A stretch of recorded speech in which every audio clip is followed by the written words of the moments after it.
Assalamualaikum warahmatullahi wabarakatuh. Masih bersama saya Emilia Kalsum dalam kuliah kita Arsitektur Kalimantan Barat untuk kajian sejarah dan teori arsitektur. Kita masih membicarakan tentang konsep Feng Shui dalam mengevaluasi lingkungan eksternal. Ini adalah bagian kedua dari video sebelumnya tentang pengaruh bentuk-bentuk sekitar. Selain benda-benda yang membawa berkah, ada juga benda-benda yang mencelakakan. Misalnya benda-benda yang tajam yang menunjuk ke arah rumah kita. Misalnya dahan pohon yang mati, transmitter daya listrik, kemudian derek konstruksi, kemudian ada panah baliho, antena, dan lain sebagainya.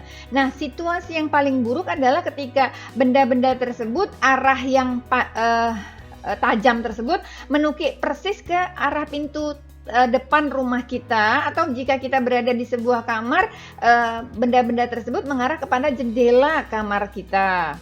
Selanjutnya ada benda-benda besar di pekarangan yang akhirnya membuat rumah kita tampak menjadi kecil. Misalnya saja pohon tua yang besar ya, walaupun dia tidak mati tapi banyak dahan, banyak akar di pohon tersebut.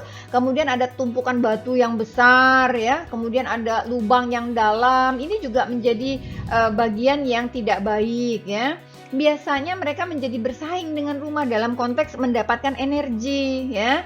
Bentuk yang lebih besar dari bangunan itu akan menyerap semua energi di wilayah itu tanpa meninggalkan apa-apa untuk bangunan maupun tapak kita. Selanjutnya ada lagi benda-benda yang mencelakakan. Ini diantaranya adalah benda-benda yang bercahaya yang diarahkan ke rumah kita. Jadi pantulan dari cahaya matahari dari sebuah pintu kaca atau jendela rumah lain itu sangat tidak baik untuk rumah kita dan dapat mengganggu kesehatan dan ketenangan hidup kita. Selanjutnya ada juga panel-panel matahari yang mengarah ke rumah kita, atau pola-pola memantul dari sebuah telaga, empang, atau kolam renang di kejauhan.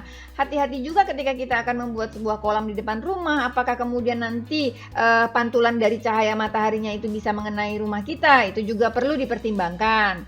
Dan kemudian juga cahaya-cahaya yang memantul dari benda-benda logam, misalnya ada kendaraan yang diparkir. Jadi penting sekali untuk melihat apakah ada tempat parkir atau tempat-tempat yang sangat tepat untuk dilakukan atau orang-orang melakukan parkir di wilayah itu. Misalnya saja di pertigaan, kadang-kadang di pertigaan ini menjadi tempat yang tepat dipilih oleh mereka untuk parkir dan menimbulkan sebuah pantulan ketika ada matahari yang mengenai kendaraan tersebut dan kemudian mengarah ke rumah kita ya. Jadi perlu kehati-hatian untuk hal-hal terkait benda-benda seperti ini. Selanjutnya adalah benda-benda yang panjang dan tipis yang dipasang secara horizontal dan sejajar dengan bangunan. Misalnya apa? Kabel-kabel listrik, pagar, dahan-dahan, juga tali jemuran yang berada di samping kamar kita misalnya. Ini juga sangat berpengaruh terhadap kesehatan dan ketenangan kita. Ini seolah-olah ada mata pisau yang akan mengiris ke dalam rumah dan juga kepada diri kita. Ada lagi pola-pola yang mencelakakan lainnya, misalnya pola cahaya dan bayangan. Misalnya ada bayangan yang tercipta di bangunan kita atau dinding bangunan kita, misalnya bayangan dari sebuah pohon kemudian memantul ke bangunan kita membentuk bentukan-bentukan seperti elemen api. Ini juga dapat berbahaya bagi rumah kita ya. Jadi jangan sampai kemudian ada pembangunan kita atau ada bagian di luar rumah kita yang bisa memberikan pantulan daripada bentukan-bentukan seperti benda tajam maupun api tersebut. Selanjutnya ada juga beberapa benda khusus seperti arca ya. Jadi juga patung juga berpengaruh terhadap lingkungan kita. Sebaiknya juga tidak ada bentukan-bentukan patung seperti ini di sekitar rumah kita. Kemudian pahatan atau ukiran yang memiliki bentuk-bentuk tidak rata atau ciri-ciri yang tajam ya. Yang kemudian arah tajamnya itu mengarah kepada kita, itu juga sangat berbahaya. Kemudian benda-benda penghancur seperti meriam, pesawat tempur jet yang meluncur ke arah rumah dalam sebuah iklan misalnya. Artinya benda-benda ini secara nyata memang tidak ada, tapi bisa saja berupa gambar-gambar pada sebuah baliho dan lain sebagainya, ternyata kemudian mengarah kepada bangunan kita atau rumah kita, terutama pintu masuk atau jendela kita, itu akan sangat berbahaya. Selanjutnya kita akan melihat benda-benda yang mencelakakan. Dikatakan bahwa setiap benda yang besar yang terletak di depan pintu masuk dari sebuah rumah itu dapat merintangi energi yang memberi kehidupan bagi penghuni rumah. Benda tersebut dianggap merintangi jalan sehingga penghuni juga akan mengalami rintangan dalam semua usaha mereka. Apa saja benda-benda tersebut? Misalnya seperti pada bagian A ini, di mana ada dua batu besar merintangi bagian muka rumah. Kemudian pada bagian B di sini ditunjukkan bahwa dua buah pohon besar yang merintangi bagian muka rumah. Selanjutnya pada bagian C yaitu satu buah batu besar yang merintangi bagian depan rumah. Selanjutnya di bagian D itu adalah sebuah pohon besar yang merintangi atau berada di depan rumah. Selanjutnya adalah satu tumpukan batu di depan rumah. Itu sebabnya seringkali masyarakat Tionghoa sangat-sangat keberatan ketika material diletakkan di depan rumahnya dalam waktu yang lama. Kemudian yang berikutnya adalah gundukan sampah di depan rumah. Ini sepertinya sepele namun seringkali terjadi di banyak rumah di Indonesia. Selanjutnya adalah benda-benda mencelakakan yang lain. Misalnya saja pada bagian A ini adalah lubang-lubang di bagian depan ataupun bagian belakang rumah. Bisa saja lubang-lubang itu adalah lubang-lubang yang terdapat di pinggir jalan atau di jalan. Lalu kemudian ada lagi rumah atau pinggir sebuah bangunan yang mana arahnya menunjuk ke arah kita. Ini juga tidak baik, karena itu lebih baik kalau rumah itu saling berhadapan dengan bentuk-bentukan yang sama persis, karena ujung dari rumah itu tidak menghadap kepada bangunan kita atau mungkin pintu rumah kita. Terkadang mereka mensiasatinya dengan cermin, namun hati-hati penggunaan cermin ini, karena jika tidak tepat, pantulan dari cermin itu bisa saja mengenai benda-benda lain di sekitar kita dan justru akan balik lagi ke arah rumah kita. Selanjutnya ada juga bangunan yang besar yang berada di belakang dan depan rumah kita. Ini tentu akan menghambat atau menutup energi Qi yang akan masuk ke dalam rumah kita. Selanjutnya kemudian ada dua jalan yang bertemu yang kemudian melalui sebuah celah menuju ke rumah kita. Artinya rumah kita itu berada di sudut jalan. Selanjutnya ada lagi 3 bangunan yang membentuk sebuah baja yang menunjuk ke belakang rumah kita. Itu juga sangat tidak diharapkan. Kemudian juga ada beberapa bangunan di bagian belakang ataupun di bagian depan rumah kita yang rapat, yang letaknya tidak beraturan, di mana ujung-ujung atapnya itu menunjuk ke arah rumah kita. Itu juga tidak baik. Dan yang terakhir adalah rumah atau bangunan besar yang langsung berada di belakang rumah kita. Itu juga tidak baik untuk rumah kita atau tapak kita.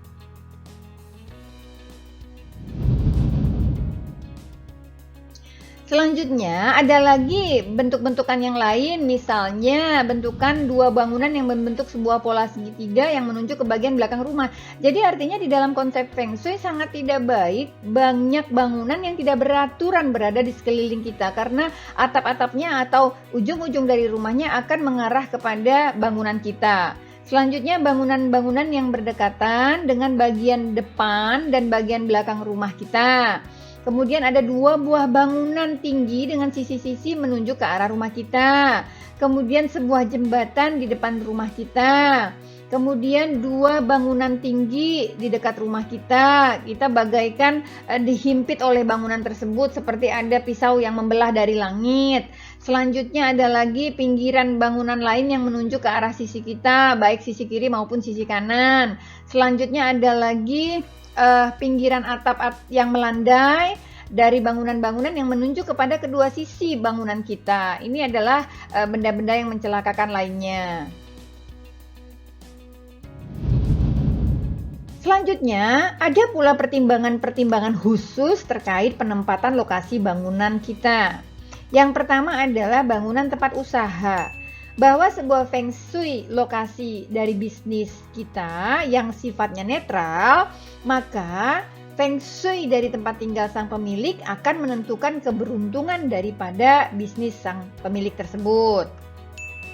Artinya Feng Shui dari lokasi bisnis yang baik ini kemudian ditambah dengan Feng Shui dari lokasi tempat tinggalnya bermasalah, maka usahanya akan mengikuti keberuntungan sang pemilik. Artinya bisa jadi pemilik tadi tidak memiliki keberuntungan dalam usaha tersebut. Selanjutnya, jika feng shui lokasi bisnis kita buruk, kita harus membuat feng shui tempat tinggal tersebut menjadi luar biasa agar ada keseimbangan. Ini artinya bahwa pada umumnya setiap lingkungan yang merugikan bagi sebuah lokasi bisnis, ya, kemudian setiap faktor lingkungan yang menguntungkan bagi lokasi tempat tinggal itu akan mempengaruhi bisnis kita. Artinya, penting sekali membuat sebuah lingkungan rumah tinggal yang baik feng shui-nya, karena ini yang akan lebih berpengaruh. Selanjutnya, ada pula beberapa lingkungan yang akan membantu kemakmuran bagi usaha bisnis dari sang pemilik, namun merugikan bagi karyawannya. Jadi tidak semena-mena kemudian menguntungkan pemiliknya, maka karyawannya juga akan tetap ada di sana. Bisa jadi karyawannya juga berganti-ganti, namun pemiliknya tetap memiliki keuntungan tersebut.